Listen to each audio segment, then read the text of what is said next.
switching gears to esports sector. And our next guest says local investors are underestimating this space as an investment opportunity. For insights and analysis, we are joined in the studio, Clayton Larkham, P.A.C. Capital, esports, not Roblox. No. So tell us about this new fund. Sure, thanks for having me back on. And I've been on here a bit the last 6 months, talking about esports and my interest in the space. Esports is, it's not just a trade idea. You know, this is not just a stock idea. This is fundamentally a shift in the industry, and it's a new industry that's forming around the world in a big way. And fundamentally, my interest in esports started a few years ago.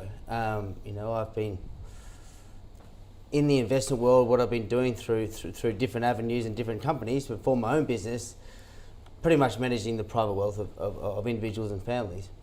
But that moved away from that into an interest in esports when I met a group up in Brisbane, and that led me down the esports track, and that led me into really, my skill set is identifying opportunities, identifying areas that I see are going to grow, and esports is where I put years of my time, which has led to me forming Australia's first active esports fund.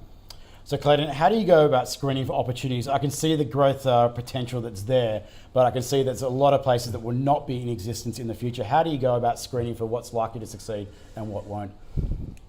Great question. And screening's a hard one in such a growth play like this. You know, you can throw multiples out the window in a lot of these companies because, you know, PE ratios are gone in these sort of sectors. But saying what you say understand your question, that there's obviously the large cap players that we screen for, that are, you know, the Tencents, the Nintendos, the ones that have been essentially formed.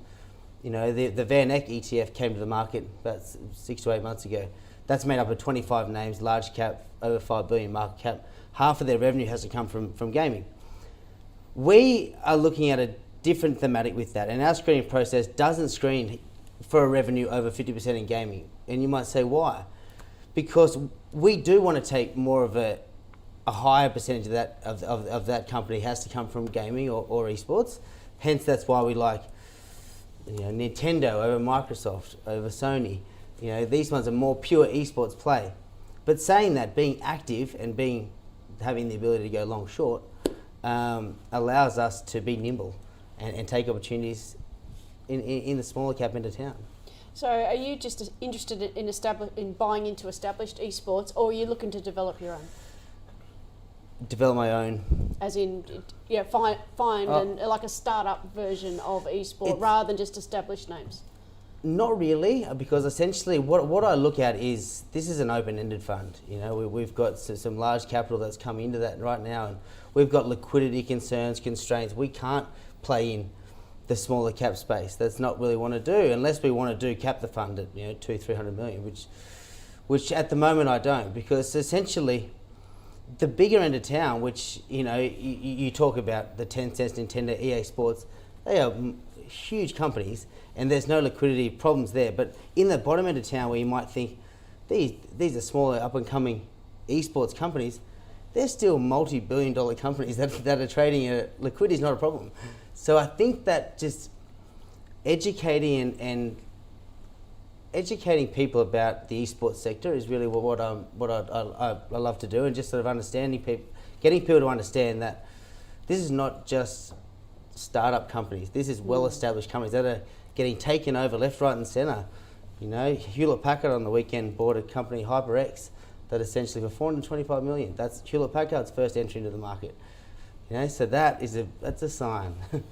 So Clayton, let's go finish off the specifics from the fund. What kind of fees are you paying, and what return are you targeting in return? What fees are we charging? 1.25% management fee.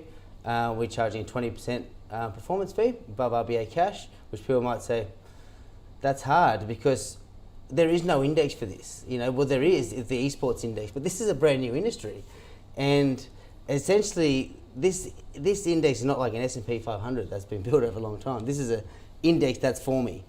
And essentially, we are long short. You know, NASDAQ had a horrible month. Well, it was volatile. It wasn't horrible. It was still up, but it was volatile.